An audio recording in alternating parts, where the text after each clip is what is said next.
Welcome back to the Nosebleed section. I'm your host, as always. Good job, Bowen. And I am joined by my guest, well, not even my guest, I guess my co-host at this point, who also is on the same page as me as far as names go. We didn't even plan this. What's going on, man? Fuck, that's what's going on. All right. And again, now that we got that Monetized, baby. So you saw never had a chance. Never had a chance. Oh, man. Welcome back to another Nosebleed section, guys. Unfortunately, it was not a giant victory, but let's go around the league real quick before we get into the Giants game. Uh, what else did you watch the rest of this past Sunday? uh, people might think that I'm actually throwing shots with this one, but I'm not. I'm honestly surprised. Like, what the fuck happened to Dallas? I, Yeah, I was I'm under the impression, just like everybody else, that the NFC South is supposed to just be some pushover fucking division this year. But you got two. Didn't Tampa Bay won yesterday too, right? yep.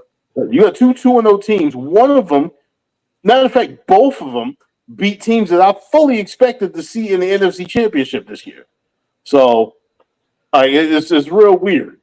It's just a really really weird thing. Dallas surprised me. The fact that I'm trying to think, like, New England took Seattle that close to the brink surprised me. I honestly thought that New England might have pulled that game out because I had actually switched my pick over to Seattle right before the game started. I was just like, because the thing is, like, I looked at it. I'm like, we got, the setup, the West Coast team coming all the way over to the Atlantic Coast, playing the 1 o'clock game. New England surprised the hell out of everybody last week by shutting down Cincinnati. So I'm like, all right, maybe Gerard Mayo got something going or whatever. Seattle didn't really look that dominant last week. They did sort of pull away towards the end or whatever. But I'm not surprised they actually they came back and won that one. But, like, what about you?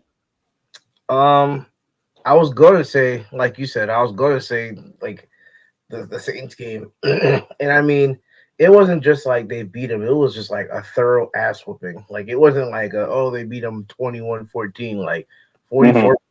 Like I didn't expect that Saints game to happen at all. Like you said, Mm-hmm. I was expecting the NFC South to just be kind of meh again. Like you see the Panthers, and they ain't great, and then you see, you figure like I thought the Bucks were going to be, a middle of the road team again, 9-8, 8-9, something like that. Took the Saints maybe able to pull 10 wins, but I didn't expect that at all. Um, it didn't happen yesterday. It came out today, but the Panthers benching Bryce Young, Yep. and everybody's like reacting to that on social media. Everybody's already saying like, "Yeah, we're going to ruin this kid. Just trade him. Like, trade him now. Cut bait Mhm. and trade him." But people were just kind of saying like, "Well, what's the value of him? And do you value him more than you would value somebody coming out of the draft this year?" So that's been like kind of what I've been seeing on social media and everything as far as this year, as far as Bryce goes. What is your trade value with him? Like, I honestly don't know because you and I have had this conversation leading up to next year's draft as who actually needs a quarterback. And as it stands right now, we're looking at us, obviously, unless Daniel Jones becomes the second coming of Eli Manning over the next week. Um, want to say maybe the Raiders, yeah, because they got Aiden O'Connell and they have Gardner Minshew. but like at that point, it's like, what are we looking at? Like, I would have said Tennessee before Will Levis actually started playing some type of decent ball, Mhm. but like I really don't know who needs a quarterback right now. And as it stands, like until I see some type of a drop off in the college quarterbacks that are coming up, I don't think he has much trade value, especially considering he hasn't put anything out there. Uh, he hasn't put anything out there to show besides his college film. Mhm. Um, Giant topic. Thank you very much. This is actually something my sister got me. I'm turning 40 on Saturday, and I told everybody I would be wearing this shit all week long. So much appreciated. The big 4-0, huh? But like honestly, I brought them up earlier. If Trey Lance wasn't in the picture, I would say he could probably hold some value down in Dallas because like I don't want to put like I don't want to put like a time limit on Dak Prescott or anything like that, but let's just say for argument's sake he only plays until the end of this contract. That's another what 4 or 5 years or whatever. You got a guy that could potentially take right over. It's been his understudy for the entire time. But other than that, like he's probably just going to end up being another backup. Like maybe Pittsburgh. I mean, Mike Tomlin could pull something out of him. But like again, as far as like his trade value, like what are you going to give up like a third or fourth rounder for him at this point? Because he's not worth a first. Not at all. Not a chance.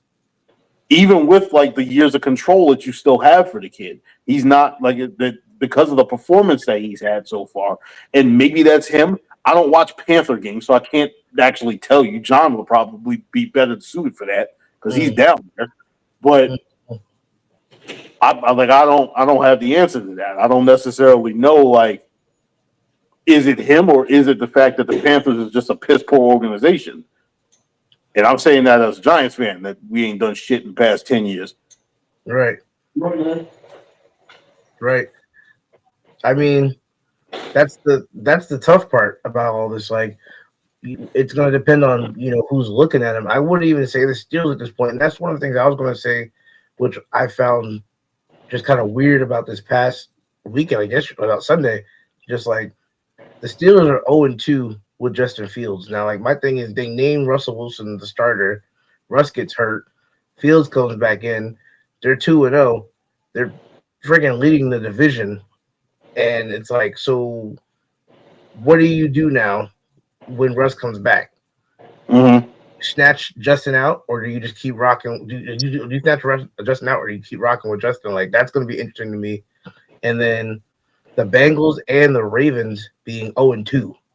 It's like another like, didn't see that coming. Like those are two surprising ones. Everybody's kind of, some people were ticky-tacky about the whole Bengals ending yesterday. I don't hear that shit. That was past McCurry. And if it happened to anybody else's team, they would have been up in fucking arms. It was PI. He ran through the back, got there early. Mm-hmm. PI. People were mad about that, but like those are some big surprises to me. The Bengals and the Ravens being 0-2 at this point. I mean, again, early in the season, but it was surprising nonetheless. And then well, before I get to us, how about Marvin Harrison making up for week 1? Mm-hmm. Marvin Harrison showed out yesterday too. 130 some yards. Oh, the Vikings beating that's the one I was waiting for you to bring that one up. The Vikings beat the shit out of San Francisco. Yo, what that like? I mean, it doesn't make me feel any better that they beat the shit out of us, but at least it's kind of like, all right, well, maybe the Vikings are actually decent. Mm-hmm. Like Sam Darnold sat here and torched the Vikings like he torched us. Mm-hmm. It made me kind of be like, all right, well, I mean, at least we're not the only one. Yeah, I'm saying. Like, granted, you had guys going down for San Francisco and everything like that. And honestly, playing in Minnesota is different. That's an environment right there. But like San Francisco, like I'm saying, they're supposed to be a team that's like going, or like they're supposed to be one of the teams that should be one of the final 3. I'm saying 3 because like I was looking at Dallas, San Fran, and Detroit as the best teams in the NFC. But they go out there and without what happened? Did Detroit lose yesterday? Yeah. That was to the Bucs, right? Yeah. Yo, freaking, that's crazy. I think Aiden Hutchinson had like 5 sacks or something like that by himself yesterday, or something like that. It's insane too, because I don't want to get too far away. But Detroit, like I said, one of the reasons why, and I'm pretty sure you saw me doing this in the fantasy leagues or whatever. One of the reasons why I picked up their kicker was because they have legitimately 14 indoor games this year. So I'm just like, bro, you technically have like a home field advantage every week. Like, what is going on? How did you all sit there and lose to Tampa on your home field? Fair. That's fair. I mean, and then you have us. You have us. And I guess we'll get into it. Making history in ways you don't want to make history. Oh my gosh. Listen, I told you earlier, I have 3 main points. Like,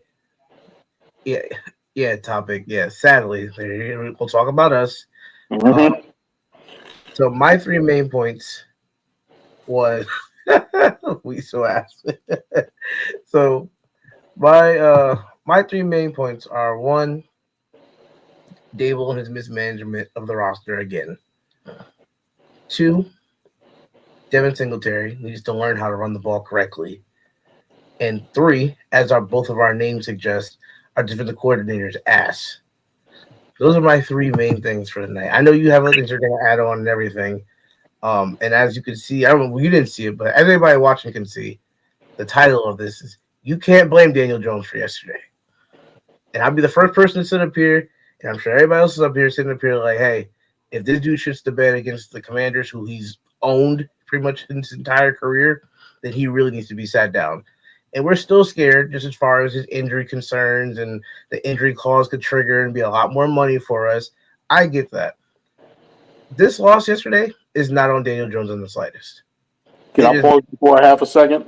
Mm-hmm. Because you just brought up the injury clause thing. Did you not see me post in the room, for the love of God, please stop throwing your head into people? Mm-hmm.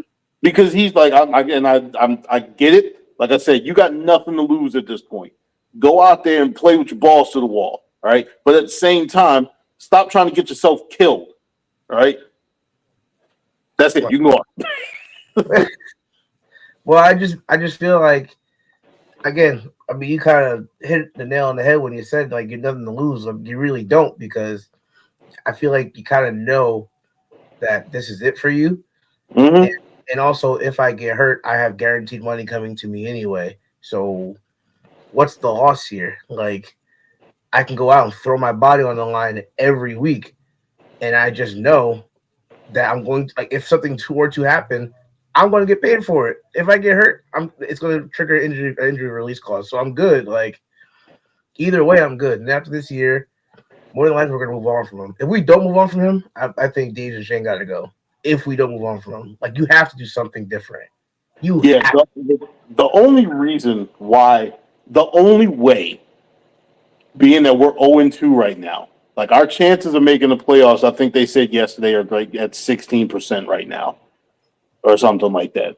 The only way I see them bringing him back is if we put ourselves in a position where we're like, somehow, some way, we roar back and like just miss the playoffs, and we end up like 7-10 or 8-9 or some mess, and we're picking like 16th in the draft, and we can't get up there to get a quarterback, because at that point it's just like, all right, without trading away a ton of draft capital, in which I'm gonna touch on some stuff when we start talking about the defense. I'm not too sure we really want to do, considering stuff that we saw yesterday and we saw the week before. Like, you'd have to start looking at free agency, or like the second or third tier quarterbacks. And do you really want a second or third tier quarterback coming out, or do you want somebody who's actually has the capability of being a star without much, as far as like him sitting on the bench for a while? Because like the fan base right now is begging for change. This fan base is legitimately tired. This is 10 times in the last 12 years that we have started 0-2. That is absolutely unacceptable. absolutely fucking unacceptable. And like I said, the fan base is out there. They're showing their disdain for it. Like to a point, I still have some type of. I'm like I said, I'm not completely ready to jump off the Dable train just yet. I don't want to throw 2022 away, but you cannot continue to make like really bad decisions or whatever, or glaringly bad decisions, especially ones when you're repeating the same shit that you did last year that cost you. I'm not even like with a different player. It's the same fucking player. It's the same. Like you knew this dude was hurt the entire week. Like even if you're sitting up here, okay, Gano when he's healthy is a Pro Bowl kicker or Pro Bowl caliber kicker. Mm-hmm. Also pushing 40. He's 36, 37. He's starting to break down. He had injuries last year. He's getting tweaked. He's getting banged up this year. He's getting tweaks. His groin's messed up. His hammy was pulled in the game. Like, have an insurance policy. Right. Because when we were what we go? What was our record last year? 6-10, something like whatever. We're 6-11. 6-11. There's 2 or 3 games in there that if we have a kicker, we could win the game. Like the Jets game is the most glaring one. Yeah. You're going to keep trotting this man out here with his knees like broke. Mm-hmm. You're going to tell this man, yeah, go kick a field goal. My knee is broken. Like, I have to plant on this foot and then swing through and kick a ball 60 yards. Yeah, go kick. Like, yeah. Like, come on. And again, like right. you said, you did it last year, and now you did it again yesterday. Like, it's just the crazy part. The one thing that I'm a little. This is one of the reasons why Dable isn't so high on my list when it comes to things to actually blame. Couple of things about this whole thing, and I was listening to a couple of different things, but while on my way to work and this morning while I was doing some other stuff. One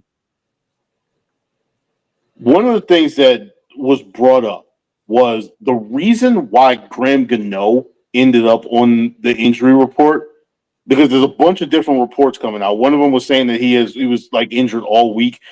From what I heard, and again, take this with a grain of salt. People like, oh, it's Bob Papa. He's speaking for the organization. Yeah. All right. According to him, because like I said, he's in the building, they put him on there on Friday because everybody made like a big ass deal about the Christian McCaffrey situation. And apparently the running back for San Francisco, knowing on Friday that he was starting, and then nobody saying anything until like Monday evening. Like Christian McCaffrey's like he wasn't on the injury report the entire time until Monday evening, and now all of a sudden he's not playing. So according to him, like I'm not following all 32 teams in the NFL or whatever, so I don't know what the rest of them did. But apparently, a bunch of other teams started scrambling and just started put like everything they possibly could on the injury report to avoid having any type of backlash, like San Francisco probably would have ended up getting from that mess. The other thing, license plate guy apparently said that this dude was booming 60-yard field goals in like pregame. So I'm just like, all right, if you have that much faith in your guy, I get it. But, and here's where I do fault him. I have faith in my car. That does not mean that my spare tire comes out. Are you going to not dress Drew Lock because you got faith in Daniel Jones? Is Tommy DeVito just sitting there on the sideline because they decided they wanted to make sure that we wouldn't end up in a situation with Saquon Barkley playing quarterback for 60% of a game like we had a couple of years ago because we didn't have no damn quarterback ready to? Did they not change the NFL rule to have an emergency quarterback? Like, come on. Go out there and actually protect yourself. You have the roster spot. I'm absolutely sure that there are people out there that did not see the damn field. I think they said Trey Hawkins only played on those special teams plays, those kickoffs. That was it. You couldn't, and it's not like we had to cut a guy to do it. They changed the practice squad rules and everything so you can actually elevate a guy like you're in fucking baseball or some shit. You can elevate a guy without having to waive somebody.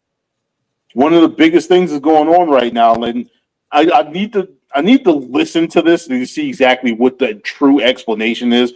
Bob Papa was trying to explain it on the Believe podcast, but I'm just like, what you're saying doesn't make any fucking sense. So I need to really try and figure out exactly what this basically means. There's a report going out that we went out and dressed only 52 people when you're supposed to dress 53. So according to him, that's not exactly what ended up happening, but the way he was trying to explain it didn't actually explain what the difference was. So I'm like, what are we saying? I'm not really understanding. So that's something I need to go look at. But I'm not absolutely sure what the hell was going on. But either way it goes, even if you were having to scratch somebody who you could have used or something like that, still bring the dude up. All right, there's an injury. You have until Saturday in order to bring people up. Bring them up. What's the harm? And you have a kicker who's banged up. Even if you go, we were told he was good to go. He's still a 36, 37-year-old kicker coming off of a bad injury. Mm-hmm. Okay, the guy's got a groin issue. Okay, and I saw Renan was tweeting out too, or posting whatever. He just finished off warm-ups with a 58, 60-yard field goal. He was saying that too on posting that on X. So cool, great. But this guy's already hurt. He's hurt. He's hurt. And it's not like running back where one running back gets hurt. Oh, I got 3 others dressed. It's just you have just Graham.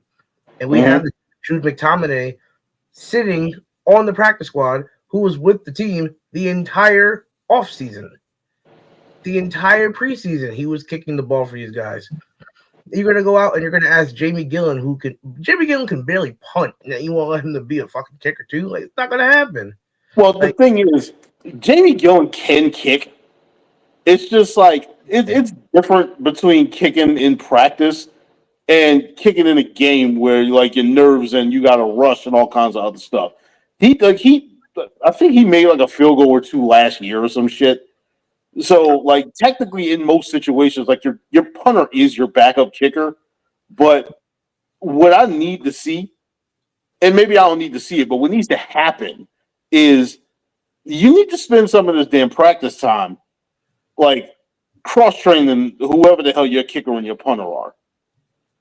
I know Graham Gano has, granted, this is going back to him at Florida State. I know he has punting ability. I don't know when the last time he punted was, but you also what that means is if Jamie Gillen was to ever go down, you do have a viable option with him, right?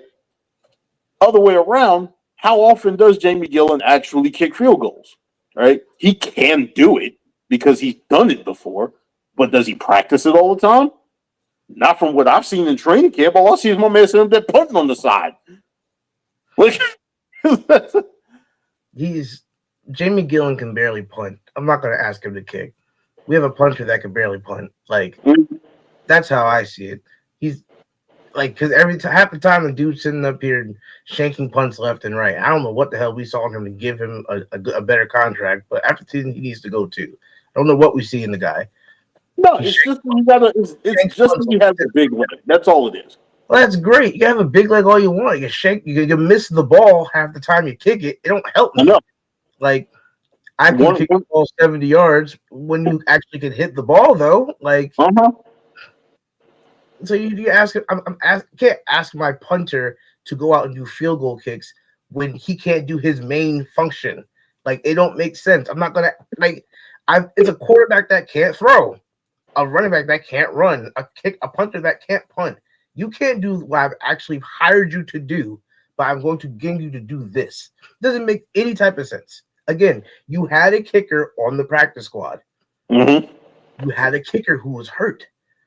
Maybe I should bring him up just for insurance purposes, just in case something happens to my pushing 40-year-old kicker who has injury concerns.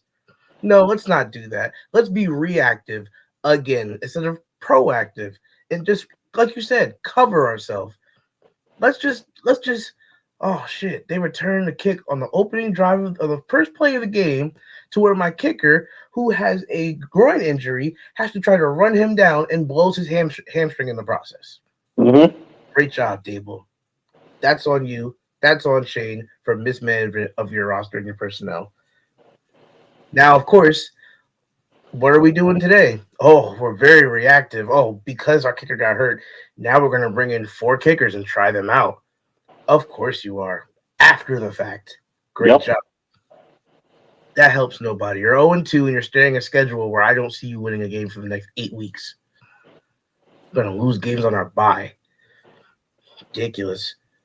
The Giants brought in Tanner Brown, Randy Bullock again. Fuck that guy.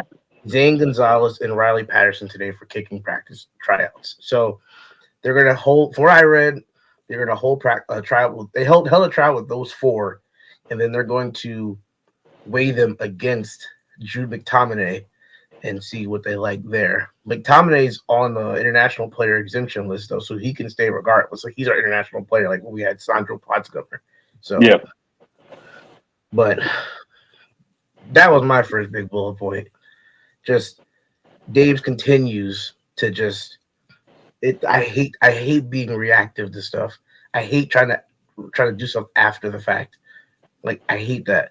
Have a contingency plan ready for somebody in case something happens. In the event something can happen, be proactive about this. Like you just said, we had first week we had just DJ and Drew Lock. DeVito wasn't even dressed the first week. No, he was dressed. He's an emergency. Yeah, he was. I didn't see him. Okay, because he's an emergency guy. He's an emergency guy. Like, the only way he can get on the field is if they're both hurt, though. Only proving the point. You have these 3 people just ready to go, just in case. Like, have an insurance plan for this guy. Because I'm pretty sure if freaking Casey Kreider, our long snapper, went down, I'm pretty sure we'd have an insurance guy there. I'm pretty sure we have somebody who we know can long snap just in case he needed to. Mm-hmm. Have a contingency plan. I understand we're saying, like, oh, Gillen, but again, this guy is shanking punts left and right. You see visible reactions to this dude's punts from the coaching staff, but you trust him to trot out and kick a field goal? And like I said, the malpractice, mismanagement, whatever it is that you actually want to call it, that is what it is. Because it's not like we're talking about a situation where he went into the game completely healthy, and then got hurt chasing, Austin Ekeler down. Right? Already hurt. Yeah, he went into the game already hurt. So you had some type of a warning leading into the game, and you just chose to ignore it because this guy sat up here and told, and I know exactly what it was. Dable asked Gano, "Are you good?" And Gano was like, "Yup."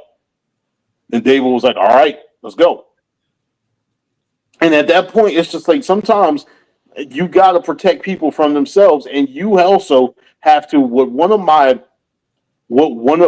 old managers always used to say, and I carry this shit with me through everything I do, through work, through life, all of it. Trust but verify. So I can have trust in Graham Gano as my kicker, but I'm also going to have my contingency plan backing him up. Mm-hmm. I don't give a damn if I have to have 3 dedicated special teams people on the roster. All right, it is what it is. Like I said, my emergency quarterback doesn't go into the game unless both of my other quarterbacks get, but he's still sitting there dressed. So guess what? This is what's happening. Now this guy is going to be out here. And now we don't have a choice because Graham Gano is going to be out for a couple of weeks. Mm-hmm. It's just stupid. I'm just looking at, like, the snap counts, and another one that really keeps pissing me off is, like, the usage of Jalen Hyatt. He played 12 snaps yesterday. I think he only played 12 last week. They say he played 21% of snaps. Lower than him, Daniel Bellinger only played 4 snaps yesterday. Yeah. Like I saw him out there like once. he played 7% of snaps. That's it. He played 4 plays. We played Manhurts 26 and we played Theo 44. And that's it. Which is Theo Johnson's number is 84, right? He's not 88. 84. Bryce Ford Wheaton's 88. I don't know who that was on the. Yo, I swear I thought it was number 88. It was Manhurts. Are you thinking the one that the turn that was getting blown up half the time? Yes. This dude was getting destroyed. It was Manhurts, and then there was a play where I think we asked Bryce Ford Wheaton to block like an edge or something like that. And like luckily the dude shot inside and Bryce Ford just kind of washed him down, and I think Singletary got outside of it. But 88 is Bryce Ford, I believe, and then Manhurts is 85 or 86 or something like that. But, yeah. I'm sitting there watching because the offensive line reports came out and they said that the core 5 didn't really give up a whole lot of pressure or anything like that. The O-line was great. They were magnificent for the most part, except for those couple of times where Singletary did get his ass killed in the backfield. But Andrew Thomas, flawless, right? I think JMS and GVR, they both gave up 2 pressures. I think it was. I think the other two, I think Runyon and Illuminor only gave up 1 each. But that's crazy. That is absolutely crazy. Anyway, you see how good it could be when you actually like go out and sign quality players. Like we're not just signing bottom of the barrel people and then just drafting random people and just throwing them in there and just being like, there you go. O-line. Like there's a reason that these people that we had before ain't work. Like there's a reason. Like now again, we're hearing that like Will Hernandez and Matt Pert are like damn near all pro linemen now out of nowhere, 2 games into the season, whatever. But then like there's a reason people like Shane Lemieux did not work. The guy was a 5th round pick for a reason. Like we liked there's solid potential there, but like there's a reason for these. There's a reason people get drafted where they get drafted. Like they're not getting like if that were the case, it wouldn't matter where you draft anybody if they're always going to be studs anyway. Like and people were like, oh, well, look at Azudu. Azudu should never been a 3rd round pick. Like, let's keep it a buck. Azudu should never been a 3rd round pick. McKeithen wasn't even a draftable player, in my opinion. That's why he's gone. Azudu should have been a 5th to a 6th round pick at best. At best. There's so many other people that we passed on that are better than him. Just saying. And now I gotta send you something when I find it. Okay. This is Justin Pugh has a podcast or whatever now, and some of his stuff. One of his last shows, I believe it was Bobby Skinner, was grilling him on why Josh Azudu was not put on the inside, and the explanation that he gave. And this is coming from an offensive lineman, and he has no ties to the organization anymore. Mm-hmm. He legitimately said that Josh Azudu has the best feet he has ever seen as an offensive lineman. Now, my thing is, if that's the case, what the fuck is holding him back from being a good offensive tackle? Because I'm not an O-line coach. But what they're basically saying is that he's not built. He's not built to be a guard. Like he played guard in college or whatever, but he's like the rest of his intangibles are all pointed toward tackle, which apparently is why they want to keep him there. Like I said, I don't know what the fuck I'm looking at in that case. But like I said, coming from a guy who played the position or whatever and played several positions on that line and everything, that's just the analysis that he had. I gotta see it because I think his feet are. I have no problem with his feet. I think his technique sucks though. Like I think his feet are fine, but then I feel like technique wise, I feel like he lunges forward half the time. Like I feel like so when when you're like when you're trying to do run blocking, like and there's a reason why you saw him getting beat, you saw Lemieux getting beat. It's like your feet stay planted, but your upper body goes forward. They try to lunge out at the D lineman, and D lineman just swat whatever goes around him. and that's what I saw a lot from him at the guard position. So maybe that's why they kicked him out at tackle, and they thought, maybe that'll help, but it just didn't really seem like it doesn't seem at all like that's helping at all. I don't know. I didn't see third round potential on him when he was drafted. I thought that guy was going to be a fifth round, sixth round pick, again at best. But I don't know. Like I said, it's crazy when you see. It's crazy the difference when you go out and you actually spend money and you invest on your offensive line. How crazy! Like, instead of just sitting up here and taking the same recycled garbage and putting it on the line and just being like it's fixed. No, it's not fixed. You're putting the same people out there that are not good. Why do you think it's going to work? Like, you spent the money on GVR, you spent the money on Illuminor, you spent the money on Runyon, and the results are in front of you. Our offensive line is a top 10 line 2 weeks into the season. Yep. I don't think we gave up a sack at all. I didn't give up a sack last week. Yesterday.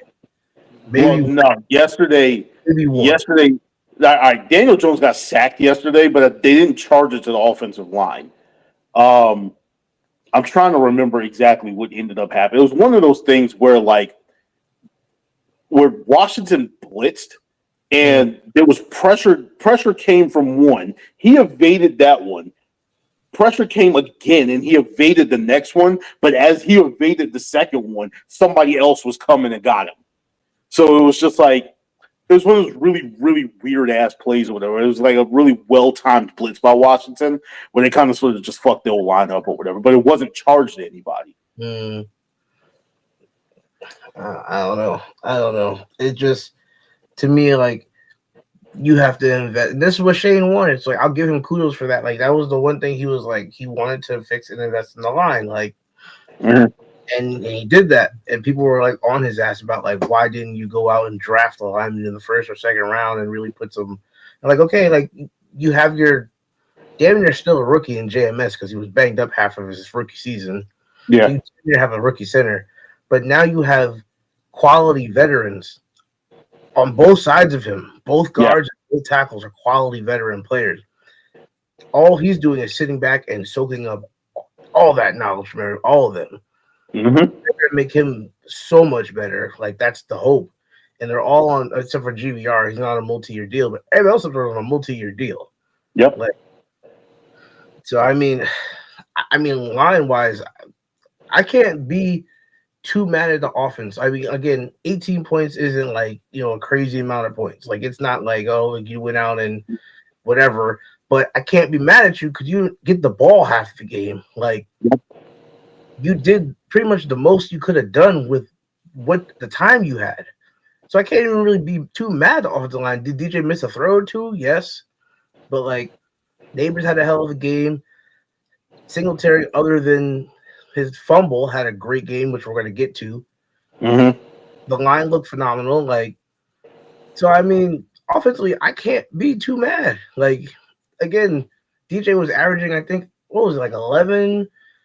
It was 11 or it was like, I think it was, I forgot what it was, like 24 yards a play or something like that. He was averaging something crazy yesterday. 11 yards pass. Like, it was like. I think it was like 11 or 12 yards of completion or some shit. Something like that. I don't have the exact number. Which for him is out of this fucking world. Like, I'm not going to sit up here and be like, he had to put up some amazing stat line. No, he had a $178 and 2 touchdowns.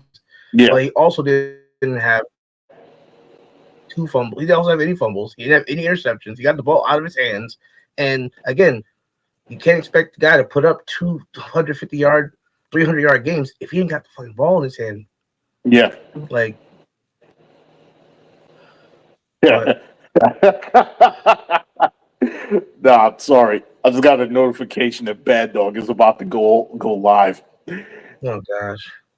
He's been ranting for like the past day and a half. But yeah. Like I said, my next point is Devin Singletary, because if I'm the running backs coach, I'd be punching him in the face. I would punch him dead in the mouth.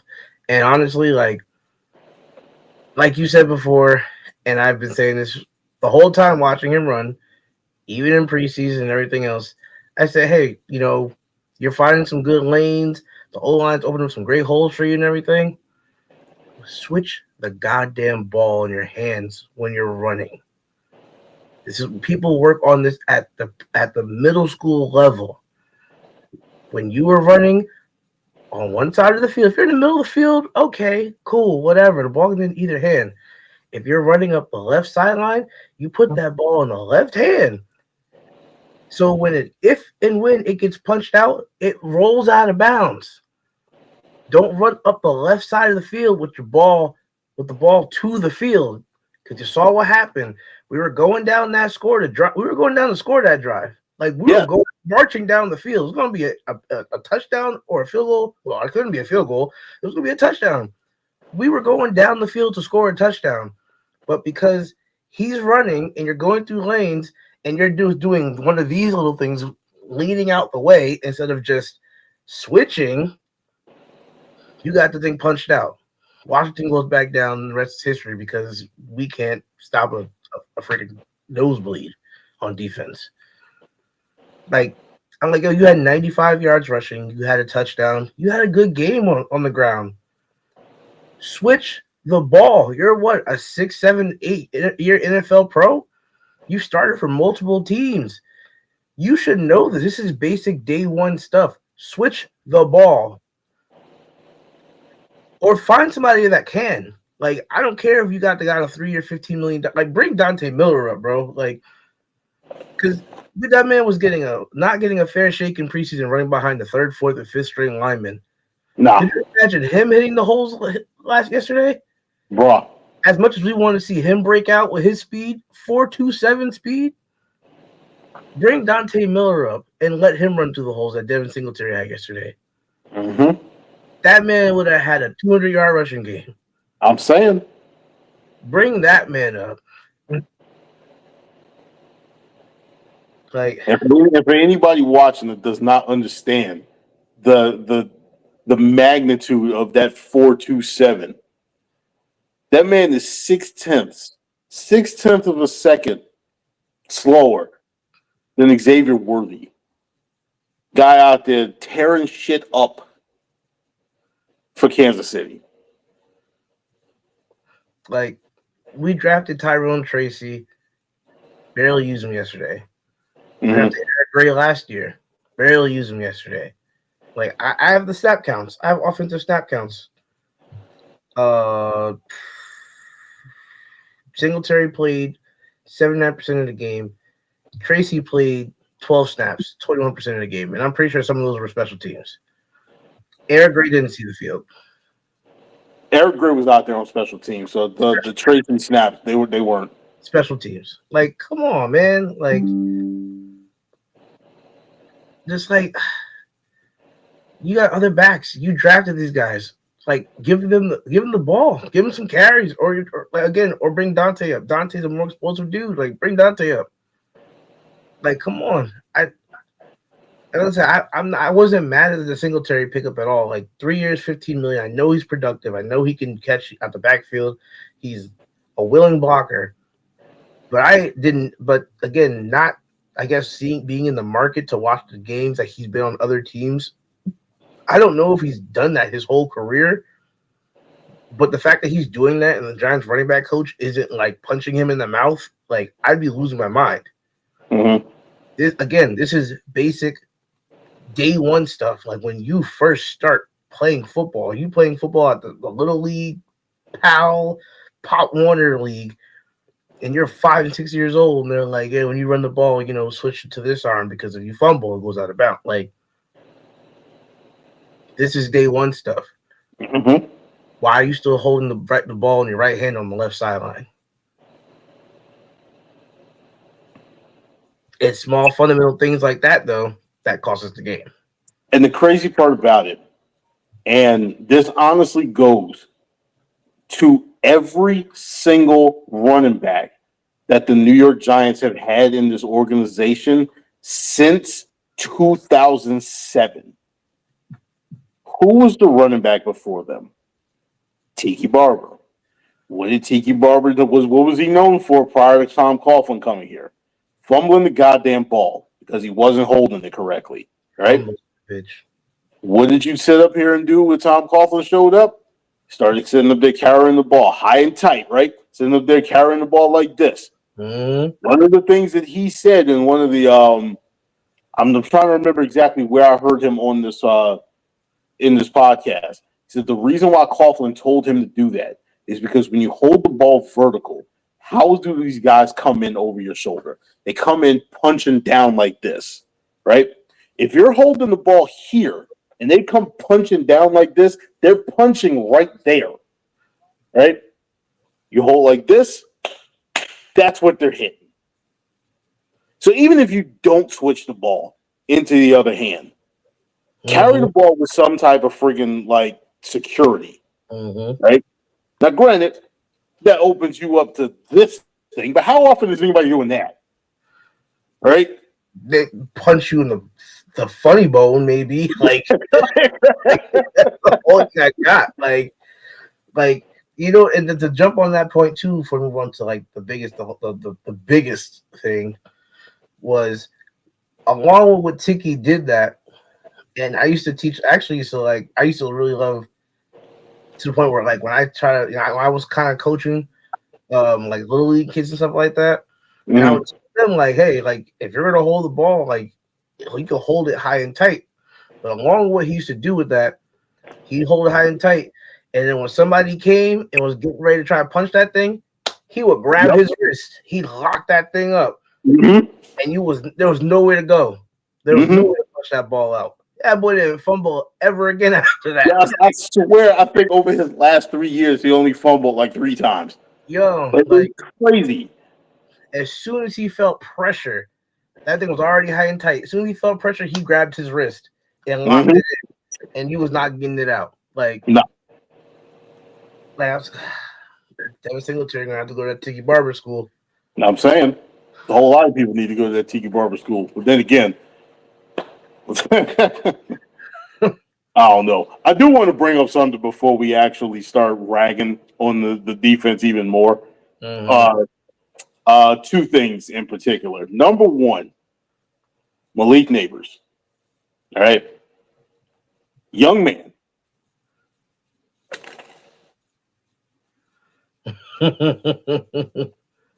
I'm not going to sit up here and say like everything was 100% perfect. He did have 2 drops yesterday. All right.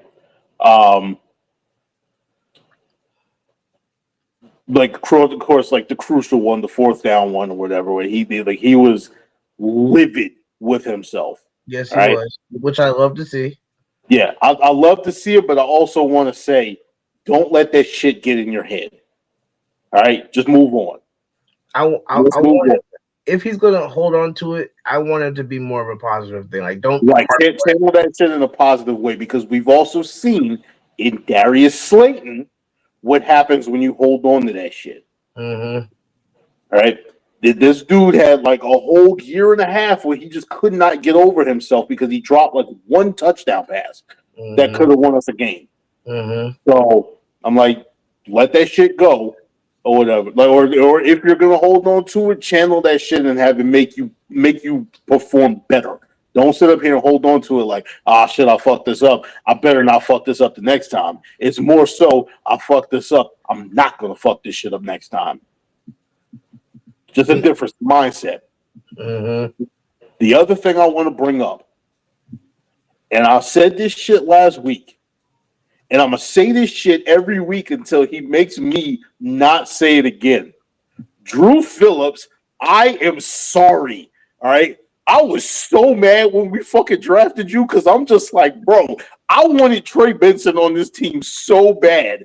I was just like, we sat up here and let this motherfucker go to Arizona, and we got this dude who they say can't fucking cover. He can't tackle all this other shit or whatever. This man throws his whole soul into this game. Every goddamn time this dude is on the field, he is making plays, right? And granted, it has only been 2 games, all right? I'm not trying to sit up here and go over the fucking moon with this dude. But as I said, until he makes me stop saying it, Drew Phillips, I'm sorry. I mean, shoot. On the back end, I will say I feel like we found between him and Newbin. I feel like we got two good corner or two good secondary members. Mm-hmm. Like it's funny.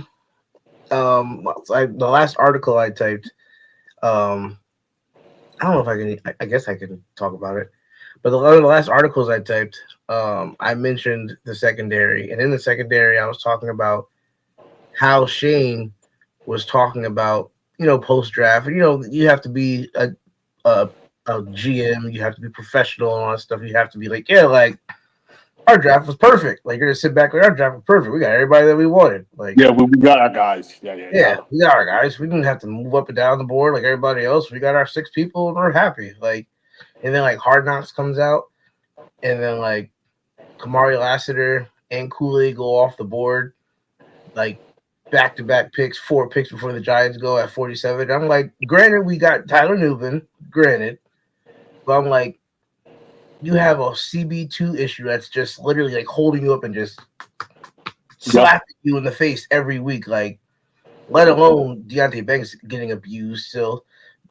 Like, but your first 2 weeks, I will say you're going up against Justin Jefferson and Scary Terry. I'll give you a little bit. You're a second-year quarter. I'll give you a little bit of leeway, but you just step your shit up too. But still, you had a whole offseason where CB2 is staring you in the face. Like, yeah, you need to fix this. Like, this isn't a leak. This is a geyser. Like, this is bad. And you're going to keep trotting out Cordell Flott. Going to keep who again has some potential. Is not CB2 starter quality yet. Trey Hawkins, you were just like, nope, straight special teams. You brought in like 3 veteran corners. You cut all 3 of them and just said, oh, we're going to go throw Nick McLeod out there. He's fine. And that boy is getting abused. To the point where he's hurt. You still have options. You still got Xavier Howard just sitting on free agency staring you in the face. You could have had Stephon Gilmore, who, plays for the Vikings. That kind of locked you up week 1. So, again, like, it's funny. You want to sit up here, and again, you have to be professional. We got all our guys. Then Hard Knocks comes out, and Lassiter and Kool-Aid go, and the whole room is just like 4 picks before us? Really? I'm sitting up here like, you were at 47. You couldn't trade up 4 slots? Even if you didn't want to trade up 4 slots and give up picks from this year, you could have gave up picks from next year. Like, fuck. You trade all other assets anyway. You traded 2 picks for Brian Burns, who has 0 sacks. You traded picks for like kickers and shit. Like, even if they're late round conditional 6th and 7th, you're still trading away draft assets. Mm-hmm. But you see a guy on the board that you really want, but you're like, we're gonna let him drop to us. Yeah. And then, again, granted, we picked up Tyler Newbin, and he's looked good through 2 weeks so far. I don't know what happened to Pinnock. I guess he stopped taking steroids because he came back down to earth, and he just sucks ass again. You got Dane Belton, who trots out there and does good, and then you're like, good job, Dane. Go sit down for the next 3 games. Like, yep. I don't understand the logic. And with that, we might as well just tear into the defense because, I mean, you want to talk about hot garbage. It didn't get much worse than that. That was one of the worst defensive performances I've watched in a long time. I mean, and so I don't go down the rabbit hole a lot of like commenting too much on a lot of Facebook group posts and social media posts and general stuff like that because half the time it's like the Giants lost 21-20. Daniel Jones throws for 250, the touchdown, no interceptions, no fumbles, and everybody's like, "Oh my God, this is on Daniel Jones!" And it's like, bro, like what? So when people were blaming him yesterday for the loss, like, "Oh my gosh, 178, such an amazing stat line." I'm like, how can you blame Daniel Jones for this loss? Coming from me, who literally sat up here last week and said, if this dude shits the bed, you need to pull him for the rest of the season, deactivate him, and start Tommy DeVito the entire rest of the season. That's kind of one of the reasons why I reacted the way that I did to the Anthony Rivardo thing that you sent me earlier. Because I'm just like, this is the wrong week for this. And like honestly, this is only being put out there to stir shit up. Of course it is. Like, and I talked to Anthony. Like, I talked to him multiple times, and I didn't comment back on that. But I was just like, of everything else going on in the game, you're really going to sit up here and be like, this is the reason. Focus on that one play. Not the fact that our defense gave up 200 yards rushing. Not the fact that our defense had 5 sacks and none of them were from the D linemen. Paying Burns over $100 million. Probably going to pay KT. Dex is getting $100 million. None of them have any sacks. Mm-hmm. Meanwhile, like you said, Drew Phillips had a sack and 12 tackles and 3 for a loss yesterday. They didn't give Kayvon that sack yesterday. I don't know. I don't think so. I don't think he got a sack. I mean, I can look. He might have a half sack here. I'm pretty sure. I have to go back and watch the highlights or whatever. I'm pretty sure Kayvon got a sack, unless they say that Jaden Daniels got back to the line of scrimmage, because it was one of those things where he had gotten loose from somebody and then Kayvon like caught him after that. And Burns did have a sack yesterday, but it got wiped off because they called Drew Phillips for fucking defensive holding when Zach Ertz just ran this dude over and he never grabbed him. Yeah, I saw that. Yeah, he literally just ran directly through him and he fell. And then I don't know. Yeah, no. As far as ESPN, it has McFadden with the sack, Drew with the sack, Pinnock with 2, and Okereke with 1. All right, I'm probably gonna say that the McFadden one is what I'm talking about. That's what I said. I know McFadden had him and he kind of got loose, and it looked like Kayvon just cleaned the sack up. So maybe they didn't give him like his credit on that one or whatever, or maybe I'm like misremembering the play. I don't remember, but I could have sworn he got in there and actually did get a sack yesterday. But whatever, it is what it is. They both still play better. Way better. And Burns, they quoted Burns today saying like he was like really pissed off, saying he needs to play better, the dudes needs to play better. Like, I don't know. They quoted him saying some other stuff after the game yesterday. Mm-hmm. But like I said, it still stands. Your defense, the defense gave up 200 yards rushing. Mm-hmm. Yes, you had 5 sacks. It still should have been a lot more. I mean, look at the freaking McFadden one where he just fell off of Jalen Daniels. Like, again, not finishing tackles. Same thing with Kayvon. Kayvon had one like that too, where he had him and he just kind of slipped off him. Not finishing plays, not rallying to the ball. 3rd and 14s, and they're getting first downs on run plays on 3rd and 14s. Not breaking down. Not coming to balance, over pursuing. If you have 2 people, if you have a running back running at you, and you have a corner and you have a linebacker, and you know exactly what play I'm talking about.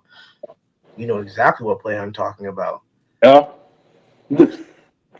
God damn it, Isaiah Simmons. Mm-hmm. After being so pissed off that you did not play week 1, you have a running back running by the boundary.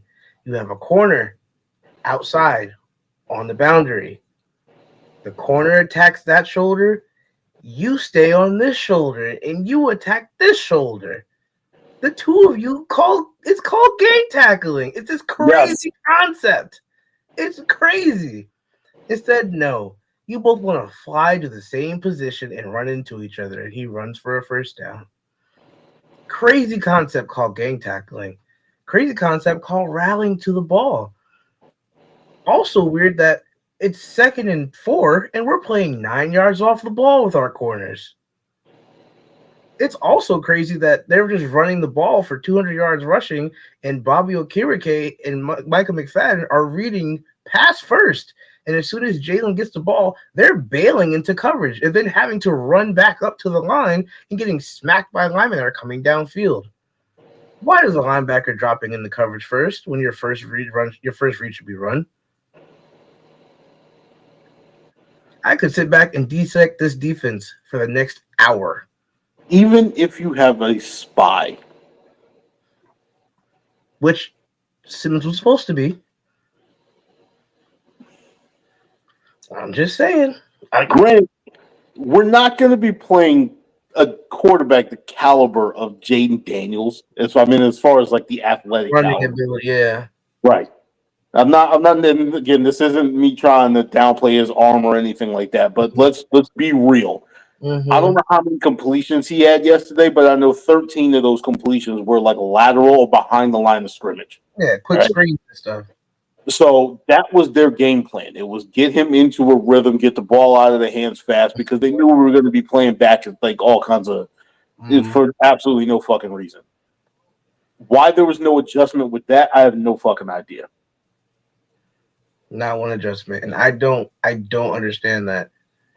Don't understand that. You have a rookie quarterback who they're not pushing the ball downfield with. Right. They're throwing quick screens left and right on you the entire game. Why aren't you playing press man? That's what I'm saying. Like, what was it? I'm trying to remember when it was, because I know this has happened a couple of times. I'm trying to remember the most recent one. There was a situation where I want to say it was just like, all right, no, not for Gil. It was a couple of years ago. Saquon, a little banged up or whatever. I think this was 2021. Saquon, a little banged up, right? So they were just like, all right, this is what we're going to do. We're going to press man all of your receivers because we know Saquon can't run the ball. So there's no real threat of like the play action and, you know, getting the guy over the top and everything like that. And we had piss poor receivers anyway, right? Guess what they did? They shut our fucking offense down. The expected outcome. I mean, what's the problem with sitting up there being like, all right, you know, Terry McLaurin, he's a dog, but why are we letting Noah Brown beat us? Damani Brown and the Dyami Brown guys like dudes are like when did he get drafted? Like the 5th round out of North Carolina or some shit or whatever. But I'm just like, well, what the hell are we doing? We're not talking about Jahan Dotson again because he's in Philadelphia now.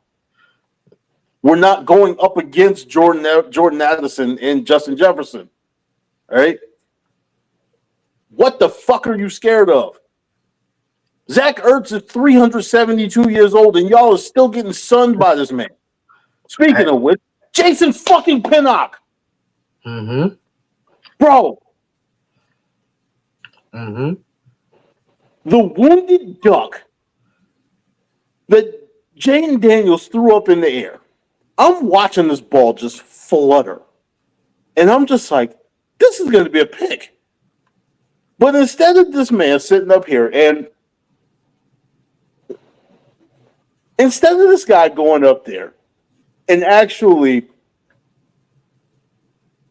not boxing out, but you know what I mean when I say that. Going up and actually making a play on the ball. What Jason Pinnock did is he tried to slap the ball away. The ball got through. Ertz caught it. Pinnock grabbed it and pulled it out of his arms. They went to the ground, and as they went to the ground or whatever, as soon as they hit the ground, Zach Ertz pulled one of these and just snatched the ball right out of his hand. Right? Now, you know, I know, anybody who watched football knows that a tie goes to the offense. All right? Why would you put yourself in that position? Just catch the fucking interception. The ball is floating in the air. It is a pop-up in a major league game. All right? These dudes were playing volleyball, and they did this. They didn't spike anything. The ball was floating. It was coming down like we was in the freaking park playing free fall again.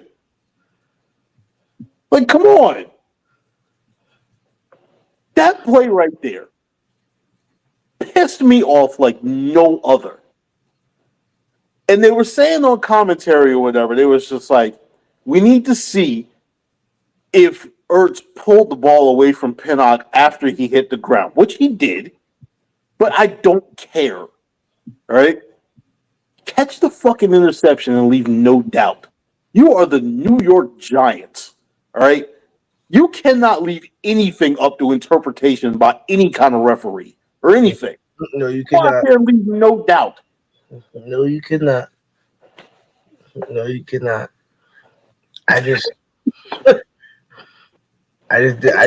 Blown up by Ertz all game. I don't get it. I don't either. And like I said, I just don't. I didn't understand the defensive scheme at all. I didn't understand sitting back, just like giving all these receivers space. I didn't understand it. I thought that was the obvious move, was to sit there and just press the line and make Jaden have to beat you all game with his arm. Like, I'm not saying he's not inaccurate or anything, but make it harder for the kid. And then when you see all they were doing is screen, why didn't you come up to the line? Like, you sat back and watched him just keep screening you to death, and you made no adjustment. Like, and like, granted, part of the reason why you run a screen game is to draw the defense up so that you can fake and then go over the top.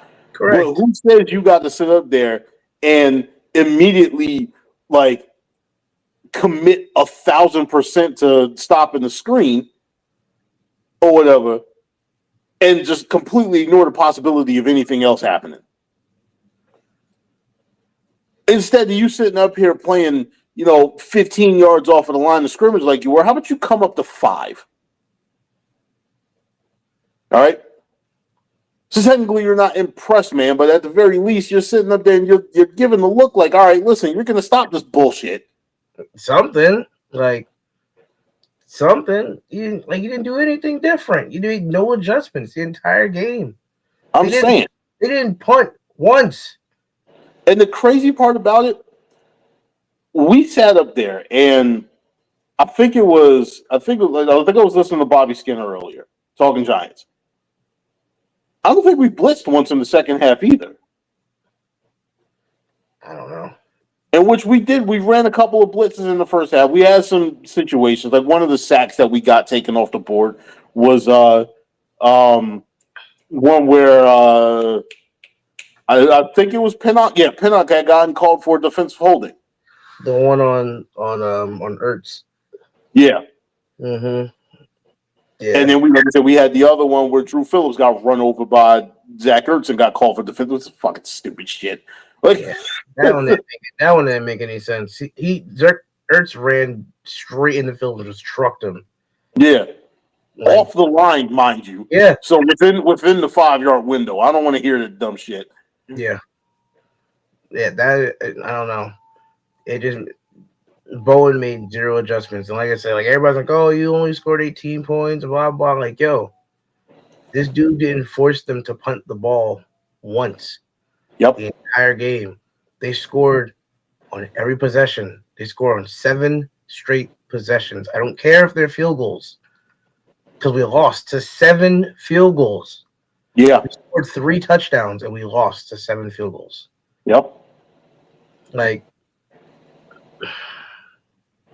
and like I said, people are going to sit up here because they want their narrative to be correct. They're going to go out there and they're going to put it on Daniel Jones. All right. Of course. All right? They're going to be like, oh, well, he could have made that throw to Neighbors better. As Anthony Rivardo said, why did he pull that ball down? And I'm just like, shut the fuck up. That's not the thing to be doing right now. You could also sit up here and say, like, if you're going to nickel and dime the offense like that, Darius Slayton should have caught that pass, the 2-point conversion pass, right? And he was just like, he was almost like Neighbors or whatever, because he knew he could have caught that shit, right? Same thing with the other 2-point conversion. If you're going to be like that, bro, like you're trying to make a play, but like you can't throw a pick there, right? It doesn't count because it's 2-point conversion, but like you can't throw a pick there. You get the ball into the end zone, but at the same time, it's just like, yo, these situations don't happen or they don't matter if the defense gets one fucking stop, and they couldn't do it. And everybody was going to sit up there and they're just going to be like, oh, this was so great because they pitched a shutout, quote unquote, in the red zone because they didn't score any touchdowns or whatever. I'm like, yeah, but they scored 7 fucking times. 7 times. You couldn't force the Commanders to punt once. Every single drive, except for when they knelt down for halftime, they scored. Every drive. I'm like, bro, is this fucking NCAA 25? Do I have this shit on rookie? It was bad.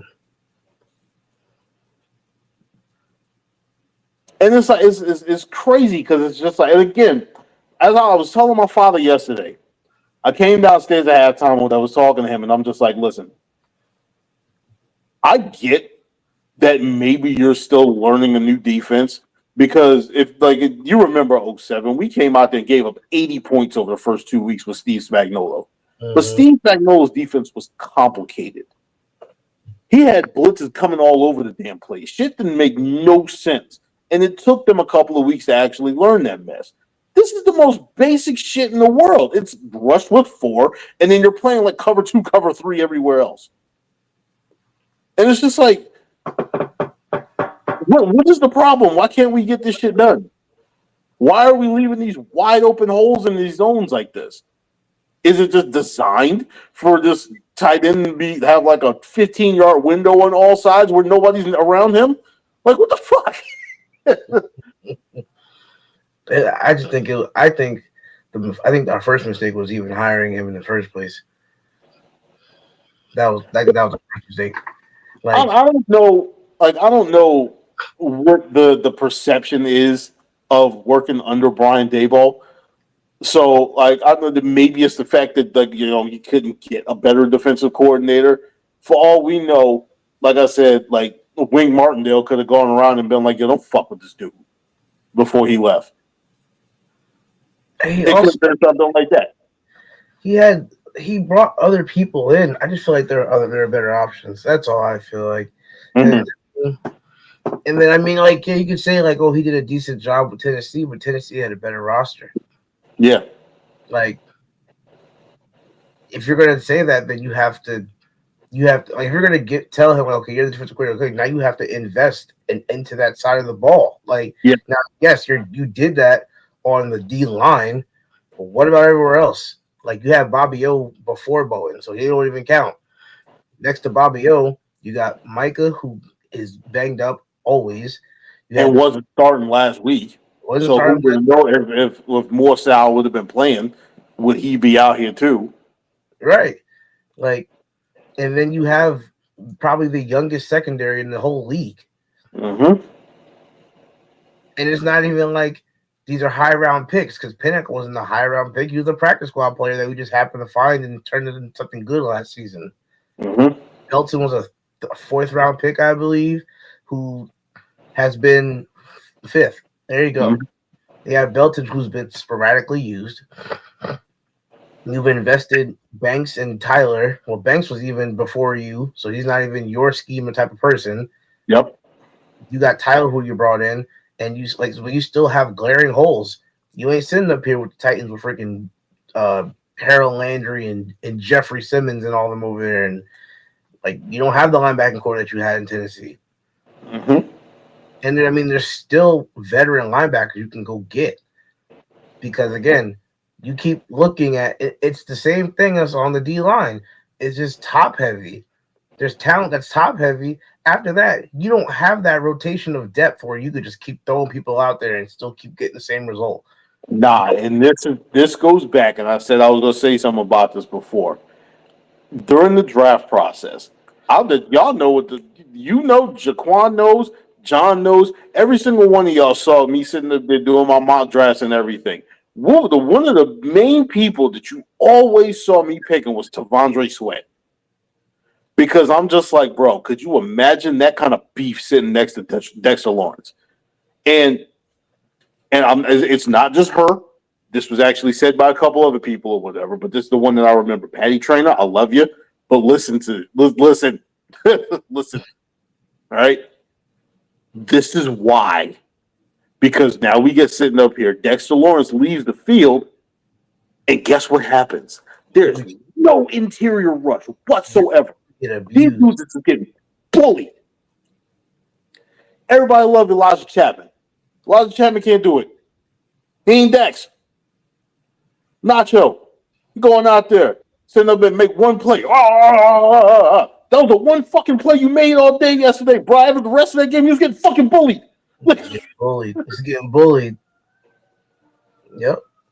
Like, come on, man. DJ Davidson, who I've been saying his ass from the time we drafted him. Jordan Riley getting bullied. Like, they all just get, if it's not Dex, they're getting bullied. Yeah. Crazy. They're getting absolutely bullied by the interior offensive lineman. The crazy part about it is it's not two people. Dex is eating up the double team. All right. Dex eats up the double team, which is one of the reasons why you didn't really see him do too much of nothing yesterday, because he was getting doubled all game. Mm-hmm. Right? He came out there, he made a couple tackles as he saw somebody try to break through him. You know, he would go out, he'd make his tackle that way. Mm-hmm. But you didn't see the play where he was getting through and like dragging 2 or 3 offensive linemen with him through a quarterback or something. Speaking of with a little sidebar, I swear I still remember that play. He fucking sacked the quarterback with his offensive lineman. The funniest shit I've ever seen in my life. But I'm like, this is why I was sitting up here banging the table saying we need to address the defensive line. All right. We need not only depth, you need another guy next to Dex. Mm-hmm. Somebody that you could sit up there and somebody, I'm not going to say on his level, but somewhere around his level. Yeah. And like saying that, like, oh man, you're saying you need another all-pro out there. I need somebody who's like on his way to become one. Right? Somebody who has the potential to be one. I don't want to sit up here and like have Dexter Lawrence and the next best guy we got is like a 3rd-round pick out of Western Appalachian State. Right? Yo, like you know why Raheem Nunez-Roches was so good for the Bucs at D tackle? Because he had Vita Vea next to him. Because he had freaking Shaq Barrett on the outside. Because they had a disgusting D-line, and then behind him, he had Devin White and Levante David. That's why Raheem Nunez-Roches was so great on the Bucs. Now, yes, you are playing next to Dexter Lawrence, who's probably better than the Vita Vea. But you ain't got that D-line, that edge rotation on the outside, and you don't have all-pro linebackers behind you. You might have one in Bobby, but you definitely don't got one next to him, and you don't have that secondary with Antoine Winfield Jr. in it. And you don't got that secondary with Carlton Davis in there. Like, you don't have it. Yep. You also don't have Todd Bowles overseeing anything. Right. The other thing I do want to bring up, as much as I used to rag on this dude, I always saw that the role that he's in right now would be better suited for him, and that's Azeez Ojulari. Him being a rotational edge rusher, I like him better in this role because it does seem like he's making more plays like this than he was when he was out there just starting across from Kayvon. I like it At too. that point, it was just like, what the fuck are you doing? Like, I like it too. But he's out there. He seems to be making some sort of effort to actually make an impact on this game nowadays. He's maximizing his opportunities. I should say he's been out there cleaning up run plays and all kinds of shit coming off the edge. Yeah. With Burns and with Thibodeau, we both know that like the run game is not their strong suit. They are supposed to be pass rushers. Mm-hmm. Right. However, something needs to be said for setting an edge. And if I see Brian Burns rush 12 yards upfield again on a goddamn running play and leave that hole wide the fuck open again and again and again, I'm going to drop kick him in his tooth. Like, it's just, and granted, you gotta have the linebackers to fill in. But as you said before, they're sitting up there playing the pass for us to drop him back.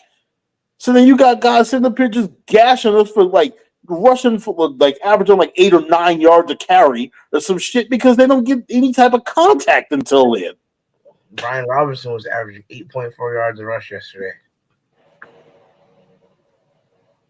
Just saying. Literally was watching games. We were literally watching, and they showed a highlight, and the D-line rushed.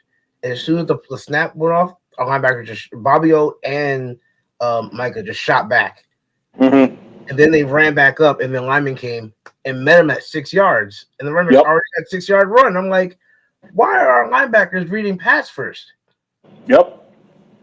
Since when is that a thing? Because it's not. The other thing is like it's not like you're playing Kansas City.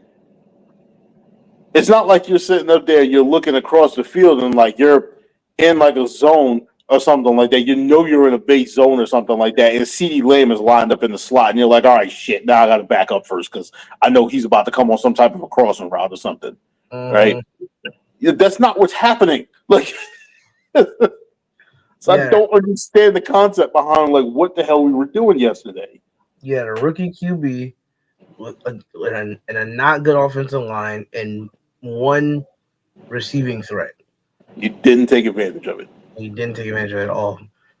Terry should have been pressed wrong with the rest of the receivers, and Jaden should have had pressure in his face all day. Yep. And it should have been, you're gonna have to beat us with your arm.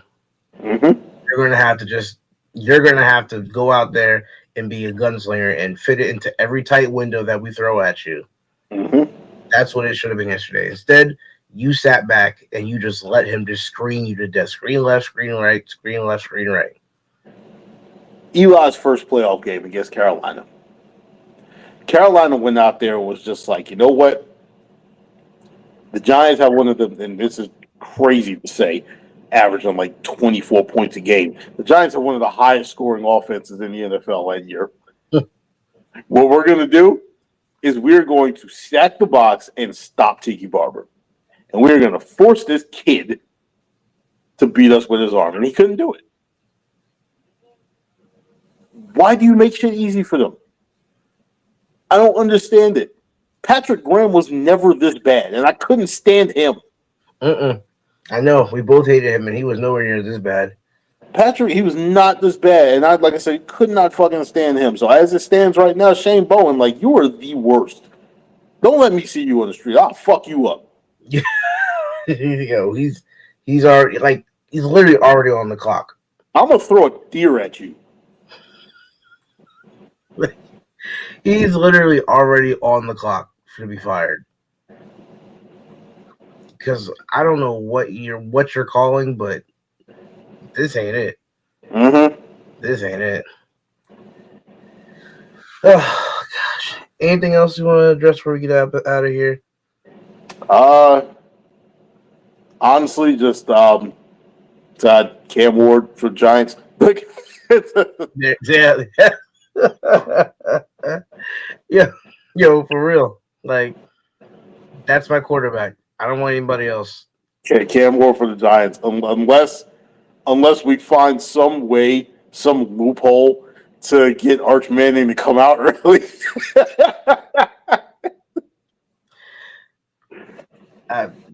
Cam Ward's got to be a Giant. That's all I'm gonna say. Come April. I'm saying Cam Ward needs to be a Giant next year. That's all I got. Let's get up out of here, guys. Yeah. Thanks for watching. Gosh, we got the Browns next. Yep. I mean, it should be a better show for the defense. Yeah, I mean, we say that, but I mean, the question is Deshaun Watson going to ask any of our defenders for a massage? All right. On that note,